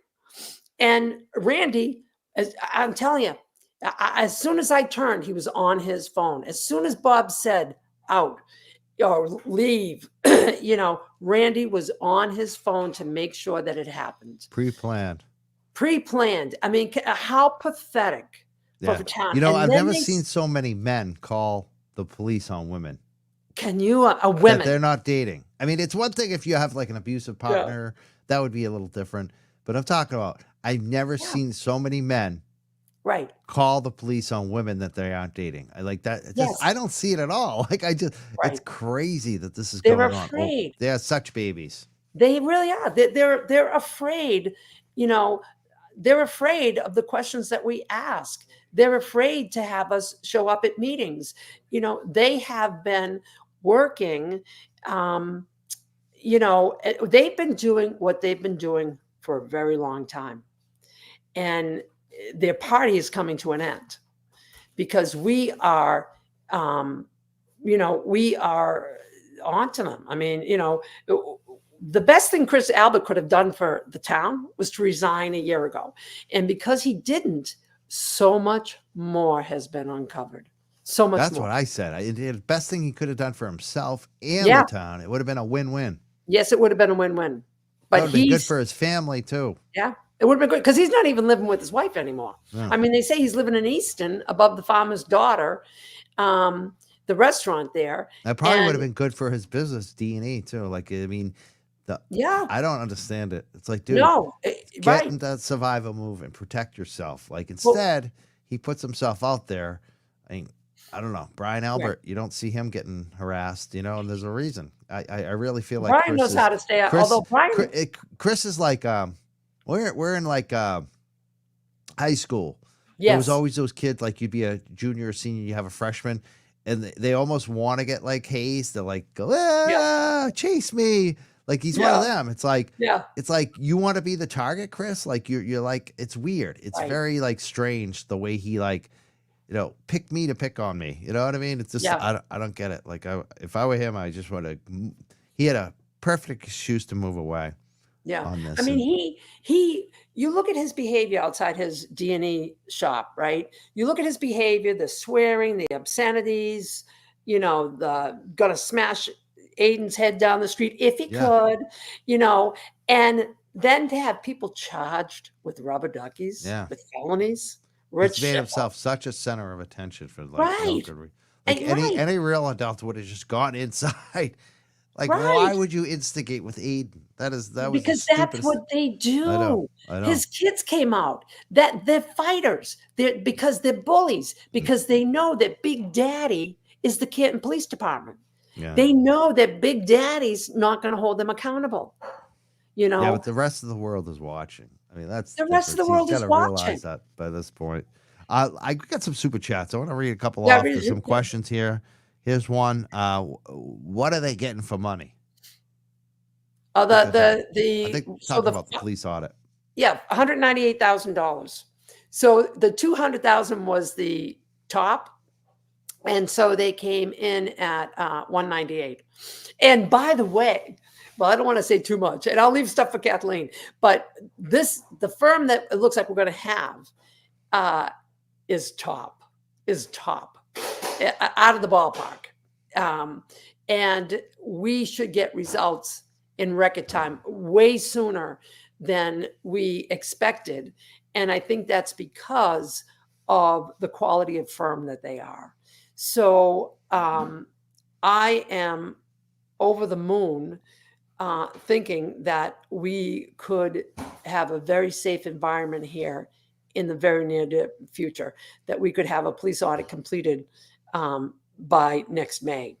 And that would give us a lot of comfort to know, look, I think we're going to find that the policies and procedures, they say that they have stellar policies and procedures, but nobody follows them. And, and there's no checks and balances. So I'm hoping that this company recommends something that's checks and balances. If somebody, let's just say hypothetically, somebody dies at 34 Fairview and the investigator misspells 5 names. Oh, wait a minute, that really did happen. Okay. And so, when you put that information in, it should not accept it. There should be controls that you cannot, in the private sector, I process management, process improvement, re-engineering. You would never have a process that did not have a check and balance in it. And, in the municipal, we do, in the policing, we do. For the breaks that occurred in the investigation, both on the Mass State Police and the Canton Police Department, we have serious control issues that we're missing. We're lacking controls. No oversight. No oversight. And the I love that oversight you said cannot that be the got oversight. they got great standards and procedures. They just don't enforce or follow them. That's what we expose in the cannabis industry too. It's so overregulated, but no one actually follows any of the rules. And then the state pretends that they're going to crack down, but they actually don't. They don't enforce anything. They just make all these rules that they don't actually enforce. It's like Canton. It's just like Canton. It's not fair, right? But it's not fair. Like, somebody gets pulled over for running a red light, right? Or whatever, right? You do something, you got to get a ticket, you got to pay this. But when they do something, or the entitled select few townies entitled do something, look the other way. Look the other way. We'll see you at the club. Yeah. We'll see you at the club later. This is a comment from Sarah. She says, Rita, can you please teach classes on how you stay so outwardly calm? You're probably raging mad. I am raging mad. I heard him say no one can remove the committee, and all of a sudden my blood pressure went right up. Whatever I was going to say, I didn't say. I just said I'm going to go. And then I heard the other 3 clowns, that really, especially the guy in my neighborhood who I know is Mike Lofgren's campaign manager, speaking on the Galvin Middle School, good luck with that. Yeah, we got a comment here from Whimsy about Native American. I don't think this applies on town stuff. I think what she's talking about is something to do with. What she say? Make sure that none of them are Native American that bid. I am a contracting officer, and it's stated in the GSA you must award to by Indian. I think that's the GSA, isn't it? The Fed zone. I'm talking about the Massachusetts procurement laws. It's Massachusetts procurement 30B. That's all. I don't think that. I think that she's talking about federal, and this is town, state. So I don't think it applies here. Whimsy. Mary says Rita handles anger the way I do. I can't scream, but I can laugh. That's what I do. And it confuses people. I like to laugh too. The laughter's the best medicine. So fun. It is. Oh, it is. And you gotta sometimes I what I think a lot of these people are missing too is I don't think they laugh at themselves at all. Yeah, I don't know. You kind of have to know yourself to be able to laugh at yourself, and I don't even think that they're in touch with who they really are. I don't think they're in touch with really. I think that they have all kinds of mood altering I would not doubt that. chemicals in their body that are not over the counter or not legalized. That's what Let's not speculate. Maybe some of it's over the counter. But Glevasu says, "Can someone link me the information on the new middle school, the Galvin?" We'll get the information. I think somebody's looking at it now. We're going to drill down on it. So be forewarned. We're going to drill down on the Galvin Middle School rebuild to see $250 million. So that's a lot of money, and people better be prepared to explain it. Redo that committee, because I will not be voting for it. I will not be voting for $250 million for Bob to be on that committee. I will not.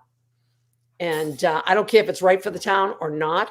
I will not vote, because there's no way, with what I have seen in the meetings with Bob, especially the last 2 meetings, that person should be nowhere near a $250 million build. Nowhere near it. That person is not collaborative, has no people skills, no leadership skills, and it's a waste of money. And it could probably cost us significantly less with the right person.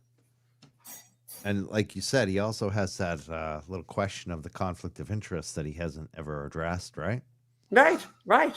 Conflict of interest for him, he's got the building. I mean, I wonder how many of these building jobs go back to his company or his friends,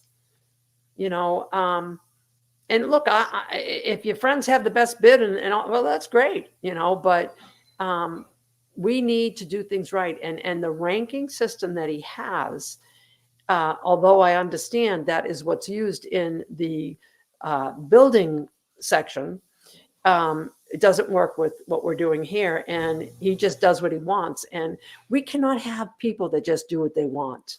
And, what we see with Bob is someone who has done that for so long, and he's not going to change. And, it's like an old, saying, he's like cement, all mixed up and permanently set. And so he is not, you're not going to influence him. And so we need somebody who can collaborate with people, who can work with people and show them respect and professionalism. All right. I'm definitely starting to feel the COVID. Are you? Yeah, a little bit. Well, I guess, what are your final thoughts tonight, or anything else you want to discuss? My final thoughts are, Brenda and Dennis Sweeney, you are my heroes. I love you. I love everything that you do. And don't listen to Krusty Panties or that Mildred chick, whatever she was. She was fake. They were both fake. And they ain't us. So, that's their problem. But, my final thoughts are, stay with us. The ship, I believe, started to turn last night. And as long as Bob allows Dave to continue to chair these meetings, then we will get progress, and we will get good progress, and we will have collaboration. So the meeting was successful last night because Bob recognized or ran out of steam that he needed to turn it over to somebody who could do a better job than him. And that was Dave and Kathleen. And so I hope that continues, because we want this done. We want it done right. And we're not going to go away until it is done right.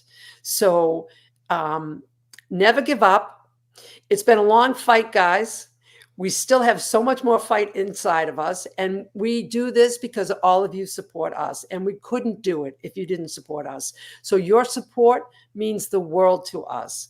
And somebody actually sent me flowers. Michelle from, I think, Weymouth. Thank you, Michelle, for the flowers. She sent me the flowers after the 19th meeting, and I was treated the way I was. So thank you, Michelle. I didn't get a chance to send you out a message, but so many good people. We have met so many good people, and so many people come forward to help us every day. And we couldn't do it without you. So I say thank you to everybody. And because of you, I believe that we're going to get this done sooner than later. And that makes me happy. So, and free the duck. Free the ducks, right? Oh, and listen, I'm going to give out rubber duckies for Halloween, and I'm going to get assorted rubber duckies. And so, Chris, don't come to my house because I know how scared you are of the rubber duckies. And I think we need to have a rubber ducky parade. So here comes my rubber ducky. I got one too. Oh, well, look what it says on the bottom. I keep mine right here on all times. I got mine too. I visited my daughter, and her husband said, Michelle, get the rubber duckies. And I said, I sent you 2 rubber duckies. She goes, but he wants the one that says Colin did it. I go, so I said I to don't him, have that one. I have a son-in-law. kid. If you know, you know. Yeah, if you know, you know. And I got this. And so I told my son-in-law, Billy, I love him. Billy, I love you. I love you, Michelle. And I told him, I said, do you think that your mother-in-law would send you something that was not authentic? Of course I sent him this. So listen, everybody, we love you. We appreciate you. Stay with us, Mike. We love you too. We love you so much, Mike, because without you, we wouldn't have the word out. Without you, without Turtle Boy, Without you, Ryan, Rita. LTL, Thank and God for you, Mazza. Rita. We love you all. And Yeah. we will win. We will win. And we're doing, the ship is turning. I believe it. The ship is turning. Thank you so much, Rita, for being here tonight. And I love that we ended on the Ducks, because I got to say, like, the fact that they transcribed my little street interview with Rich, like 4 pages of that shit, and they went through people's trash. They got search warrants for entertainment centers. They got search warrants for sticker companies. They pulled all this video. They spent, I can't imagine how much money they spent just transcribing my show and watching my videos. Yes. I mean, how do you feel about that? Oh my God. So I went through it, right? I went through the report. And I have it written down, they went to over a dozen places, over a dozen, to get video footage. Gee, Canton Police, how come you said to me, ask your neighbors? I'm surprised none of your neighbors came forward with video. Excuse me, Canton Police, but isn't it your job to go ask them, not mine? But when it came to Ducks and Chris Albert, Tim Taylor, whose poor doggy died, okay, God rest that doggy's soul, Tim, and I believe that's a federal crime. Somebody told me that's a federal crime to dispose of a dog or to have that happen and not report it. But don't worry about it. I'm sure the feds know. Yeah. But don't worry. You keep chasing the ducks, and the feds are going to keep chasing your little dog, or that German Shepherd that you had. And so they went. The work that he did, 36 pages. What about the Ford Edge? What about the Ford Edge? How many cameras did you ask for the Ford Edge? How many cameras? None. They didn't ask any. How many cameras did they ask for my balloons? None. This is the same thing. We don't want to see it. Look the other way. But for a rubber ducky and a man who has done business in this town, Rich Schiffer, for over 50 years, has a phenomenal reputation, has done my fence, phenomenal reputation. His heart is in this for John O'Keefe, and everything he did was for John O'Keefe, and he did no different than anybody else did. And this is our merch. Just like Auntie Deb says, this is our merch. This is part of our merch. Pom-poms, part of our merch. Scarves, buttons, pins, T-shirts. It's all of our merch line. So, this is how we spread the word. This is how we raise awareness. Rich Schiffer was not looking to litter in the town of Canton. He was looking for a fun way to raise awareness. People get a yellow duck, and what's this yellow duck for? And it raises awareness, and that's what we've been trying to do. And I think it's embarrassing. I cannot believe. I mean, if I was over the police department and one of my people did a report, a 36-page report on somebody who put rubber duckies out and fake $100 bills. They were not counterfeit, as the report said. They were fake. It was prop money. And I want to say, Rich used the word propaganda. I think when he spoke to him or on a Facebook post, he used it once. And they said, so they used that word against him, and propaganda is spreading lies. Well, Detective Tim Taylor, wrote in his report that Colin Albert, it was proven during the trial that Colin Albert did not kill John O'Keefe. That was never proven. And I have news for you, Detective Taylor.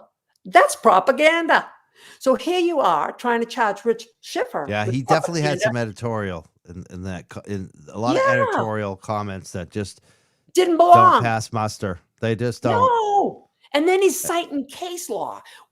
You tell me what police report cites case law to support? And he made statements in his report, his 36-page report, that weren't true. So now we have Detective Taylor with propaganda in his police report. So that's going to be pretty interesting. It's going to be pretty interesting when, a rubber duck and a prop money, is considered propaganda. But, what he does isn't. I mean, and I don't even know him. I don't know a lot of these people.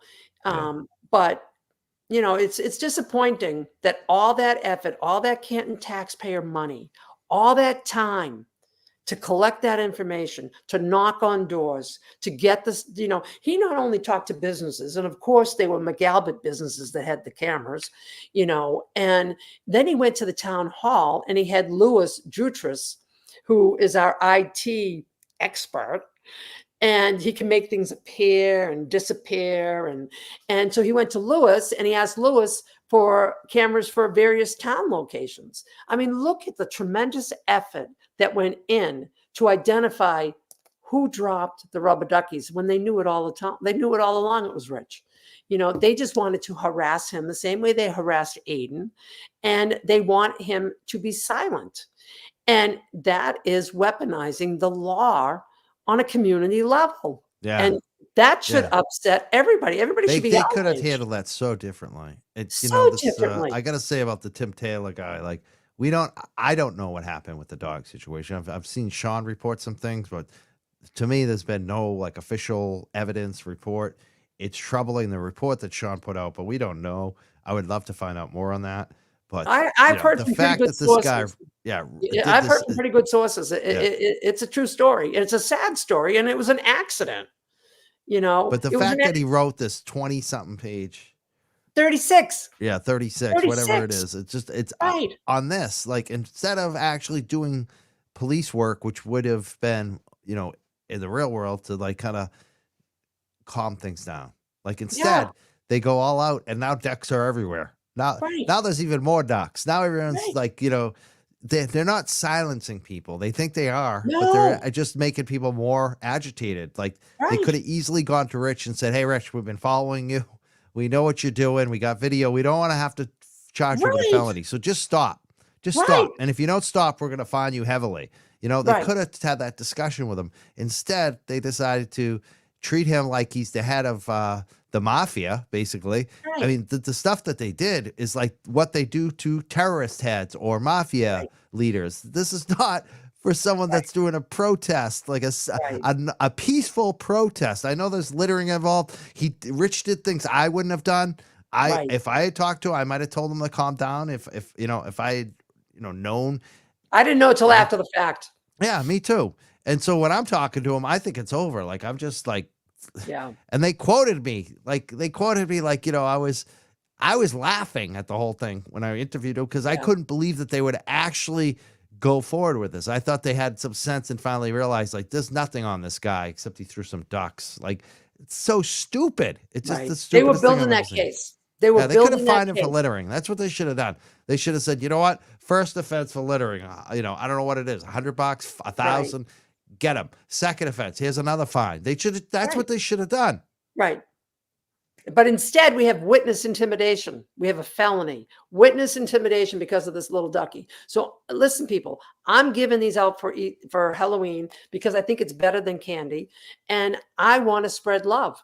So I say, everybody, go on Amazon, order your rubber duckies, and let them quack through the town. And we are not afraid of rubber duckies.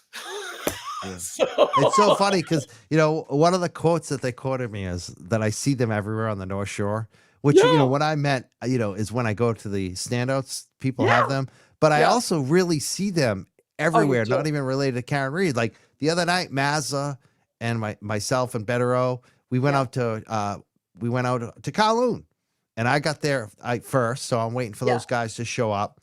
And I'm just, walking around the parking lot. First thing I see is this big ass Jeep.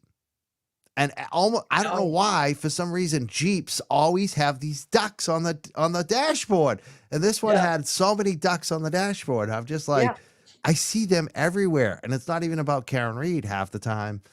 So I heard it's a Jeep thing. It's a Jeep thing. Like, because I see them in my town. And I'm like, is that for Karen Reed? And I'm like, no, that just...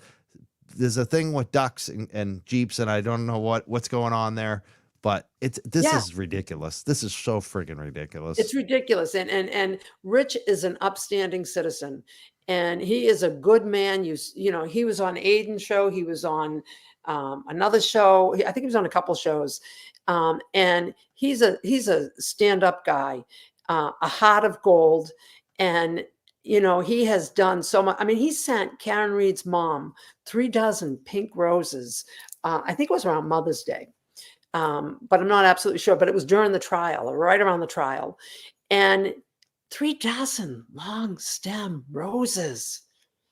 You know, that's because of who he is. That's the heart that man has.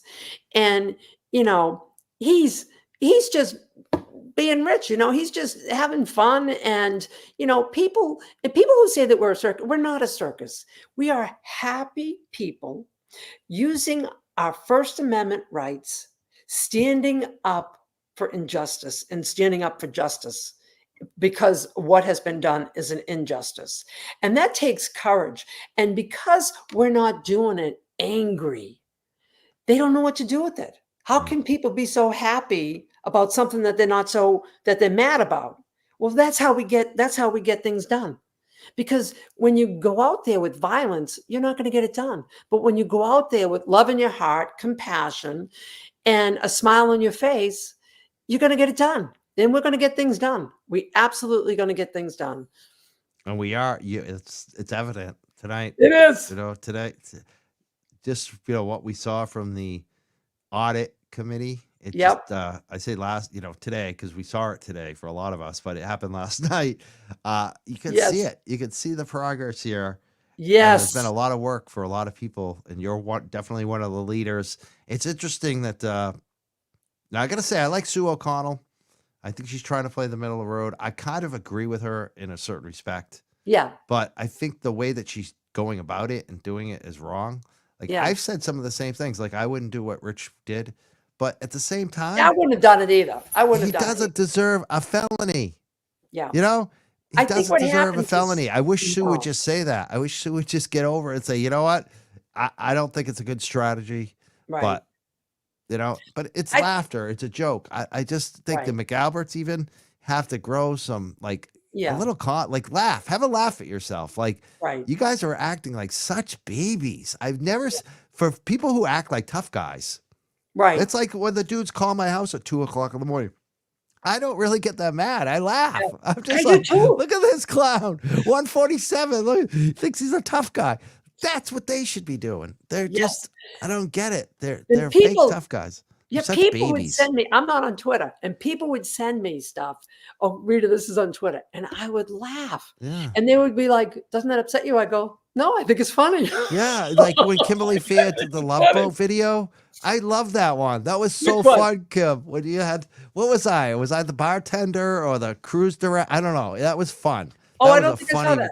Yeah, there was a Love Boat video that. Oh, Kim I put- didn't yeah. see that. So Yeah, but I find this stuff funny when people some send of me it, stuff. some of it is funny. It is funny. It is funny. It's like I laugh, and laughter is the best medicine. It is. I love you. Thank you so much for being I love here, you Rita. too. I love when you come on the show. It's Yes. been great. You're getting me through my COVID. Oh, good. Listen, I love you. I love your host, and I love everything that you do for us. And we're all family. And Yes, we are. it's a beautiful thing. We are the new generation. That's what we are. We're the new generation, and we need to hold people accountable and all play by the same rules. That's all we want. So I love you. Don't forget, everybody, order your rubber duckies. Get them out for Halloween. We don't want people to be afraid of rubber duckies. And get the prop money too. I think there's going to be more ducks this Halloween than they know what to do with. I think so too. And if they throw them on the lawns, it's not my fault. I gave them to them. I'm going to make them take them out of the bucket, so I'm not even going to hand them to them. Thank you so much, Rita. Have a Thank great you. night, and You we'll talk too. to you soon. And thank you so much. Good luck for everything. Thank you. Bye-bye. Bye, Rita. With the Young Jerks, I want to thank everyone who's been watching tonight and supporting. I want to thank Rita, of course. I would have liked to go a little longer. Honestly, I had a few more questions, but I'm really not feeling that great.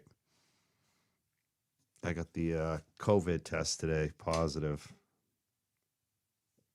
Christina sent $20 earlier today. She said, thank you for airing the meeting as soon as it was available. Much appreciated. Thank you so much, Christina, for the $20 on Venmo. Please pass the pepper. Thanks. Sent $25 on Venmo last night as well. Thank you so much. And I just want to check the Cash App. All right, I think we're good on the Cash App.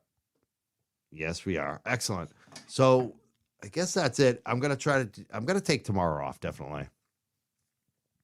Hopefully. It's weird because I'm canceling all my work now tomorrow. And so I'll probably be bored off my ass and want to do a show, but I'm going to try not to do any show tomorrow. And hopefully I'll be back on Thursday night with Kathleen Howley. She's going to give us an interview. She had like a non-disclosure agreement when this audit committee was ongoing. I guess that's over. So she's going to give us the first interview, I believe, about what's going on with the Canton audit. It should be exciting. 7 p.m. Thursday night. If I'm not dead by then, you could start to hear it now, can't you? Yeah. So I'm going to head out. Hopefully I'll be back Thursday night, 7 p.m. Check it out. I haven't posted it yet on the YouTube, but I'll probably do that tomorrow. So just check back and make sure you get your notification and you come back and check us out on Thursday night. I want to thank everyone who's subscribing. I believe we're at like 39,000 or pretty damn close to 39,000 on YouTube. I can't wait till we get to 40 and then 50. Definitely going to happen, 40 at least. So it's happening. I want to thank everyone for supporting us. I want to thank our moderators, MJ, Stephanie, Jen. Thank you so much. I see you in the chat tonight. All right, I'm out of here. Have a great night, everyone. We'll see you soon. Mike Crawford, Young Jerks. Later, Jerks. Thank you so much.